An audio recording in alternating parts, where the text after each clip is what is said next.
Hello, everybody. This is Nature Freak, and welcome to, I think this is part 3 of our Hearts of Iron 4 tutorial. So today what we're going to be focusing on is two things. First off, we're going to be focusing on the Navy, and we're also going to be focusing on fuel, as Navy is the largest consumer of fuel. So, the best way to organize your Navy, as most people say, is to have 5 screening ships, which are destroyers and light cruisers, for every capital ship, which is battleships and heavy cruisers, and aircraft carriers.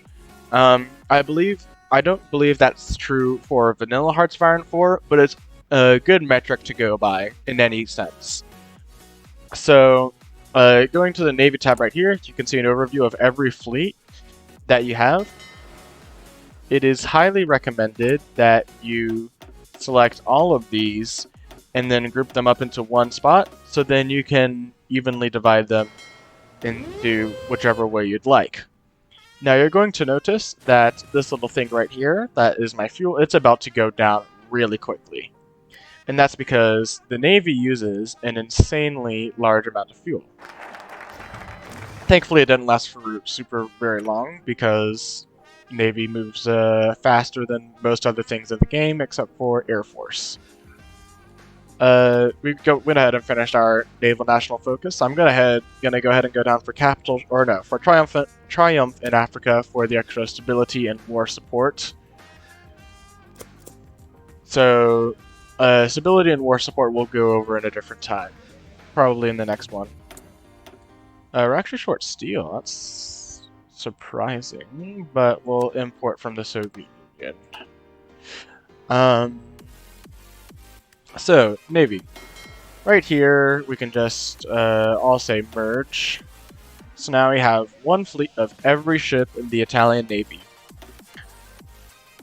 I'm going to go ahead, put on an admiral, and then I'm going to create a new task force of every submarine. I'm actually just going to select this and say make a new fleet. And we'll go ahead and have our... I thought we had a... I guess we don't have a naval architect. Okay, well, we're going to have a Angelo Aquino. I believe he'll do a good job. I'm going to go ahead and move the submarine fleet over to Tuscany. Why can't we do that?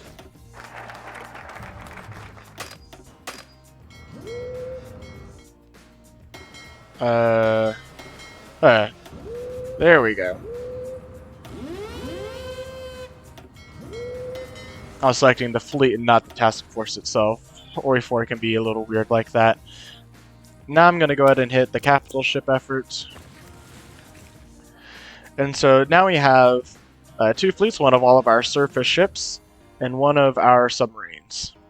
So going with the surface ships, we have 2 battleships, 8 heavy cruisers, 12 light cruisers, and 80 destroyers. What I'm going to go ahead and do is I'm going to make one fleet with 1 battleship, 3 heavy cruisers, and then the necessary amount of screening ships, and then one with 8 heavy cruisers, the screening ships, and then I'll make some escort fleets for convoys. So, let's go here, let's create a new task force of all of the battleships, 3 heavy cruisers, and then I'm going to go ahead and say 6 light cruisers, and so that's how many screen ships do we need in total for this? So 5 each, and there's 5 of those, so I'm going to need 25, so I need 19 destroyers. I'm going to go ahead and make it 20, just so it's a nice even number. And this will be our main battle force, so I'll put Italian main battle force, just to be nice in naming things.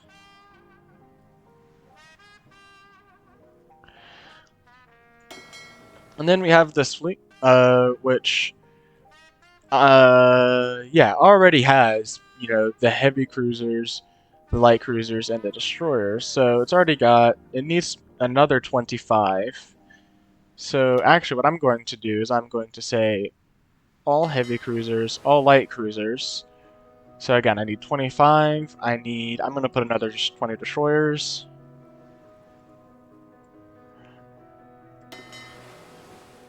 And then boom, now we have the group of, and this will be Italian Battle Force 2, I should say.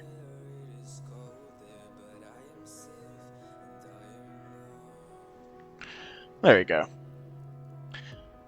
So, our big group of destroyers here will be putting a third fleet under, sure, Alberto da Zara. We're going to go ahead and put them in nope, don't do that. Going to move them to the port in Sardinia. We're going to go ahead and move that fleet to Sicily. Go ahead, resume it really quickly. And so now we have this fleet in Sicily, this fleet in Taranto, the submarine fleet in Tuscany, which I'm going to split up in a minute, and then this destroyer group in Sardinia. So, how the Navy works is you have these naval zones, and you usually want to have a task force per however many zones you're working for. Maybe if you are trying to, if you're playing like the UK and you need to cover a huge amount, you can probably change that to 2 task forces, or 1 task force for every 2 zones. So we want to be able to protect our convoys in these 4 sea zones, I guess these 5 sea zones. We can probably assume that this area is going to be, uncontested, so we only need to really protect these 4. So that's what I'm going to go ahead and do with these 40 destroyers, is I'm going to make... yeah, I'm just going to make it with groups of 10.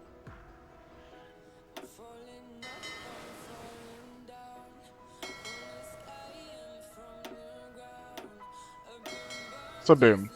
4 fleets of 10 here. I'm going to go ahead, move 1 to Libya. I'm going to move 1 to Eritrea. And I'm going to move 1 more to Taranto. Hit play, watch those ships move out. Okay. Just go ahead and going down, up, keeping our stuff upgraded. Go for radio. Now these are just my personal preference. You can take them in whichever way you'd like to get them. Actually going to go for fighter 1s as well. Now I have 150 political power. This means I can do edits. What I am going to do is I'm going to go up to war economy, because war economy is the best economy. Okay, where was I? Yeah, submarines. So in submarines, I want to have a similar principle, but since I'm going to be going against allied sea zones, I'm going to want to look at where their ports are and convoy raid there, or convoy raid them there. So there's this sea zone that they're in, this sea zone for a little time with Yugoslavia, and I guess as well with Greece there, and then here, and here, and here, which again, France, but we're going to need 5. Thankfully, we have 51 submarines. So we have enough for 1 and 1 left over. I'm going to go ahead and give this one 11.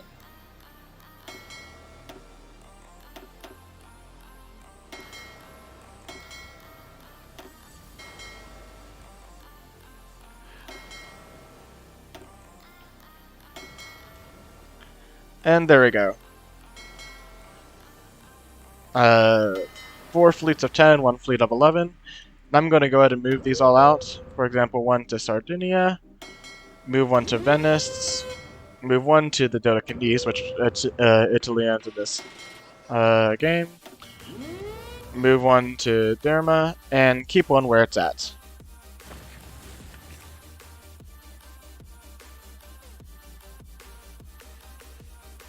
Hang on, I just gotta send a text.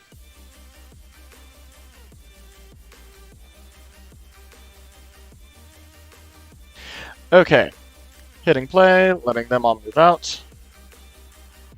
Okay, so you're probably thinking right now, well, how does Italy even able to field all of this entire navy if its fuel is so low.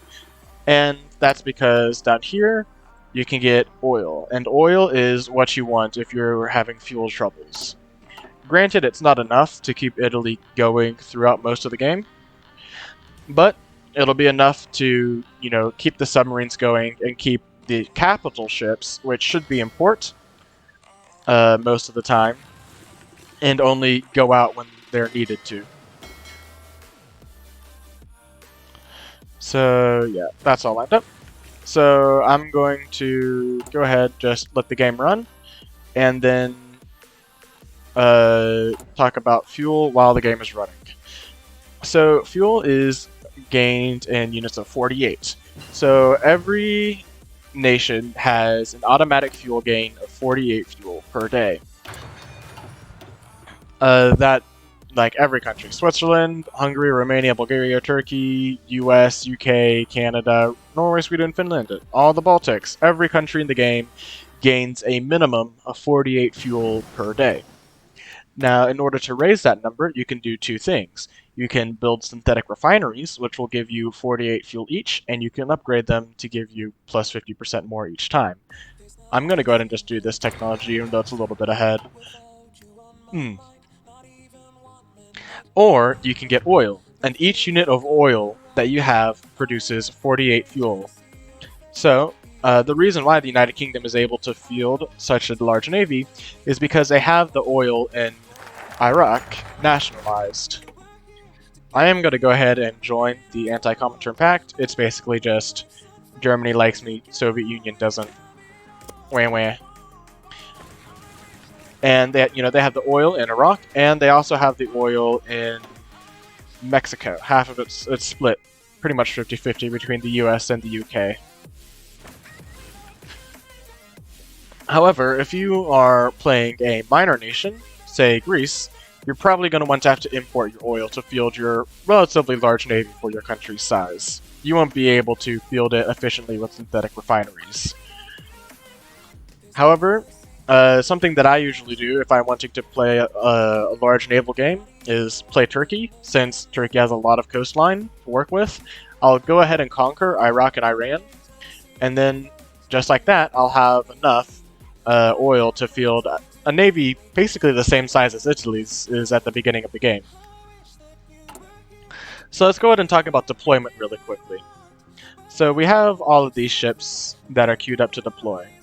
One of each. I'm going to go ahead and have all of the battleships go to the Italian Battle Force. Actually, I'm going to make the modern ones go to Battle Force 2. But then these ones, Battle Force 2. So I actually will end up being short just a little bit.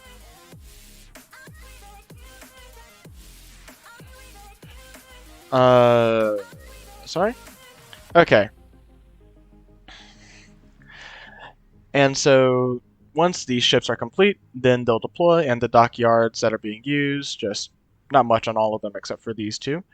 Then once the dockyards are freed, I'll get a notification, or you'll get a pop-up, and then you can use your naval XP to build whichever ones you'd really like to build. I don't know why these say they're missing. Oh, because of the London Naval Treaty. That's why. So also you do have to worry about things like the London Naval Treaty, especially with you being a major power.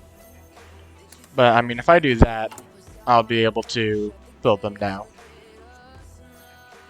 But the London Naval Treaty basically says you can't have ships over 10 or capital ships over 10,000 production value.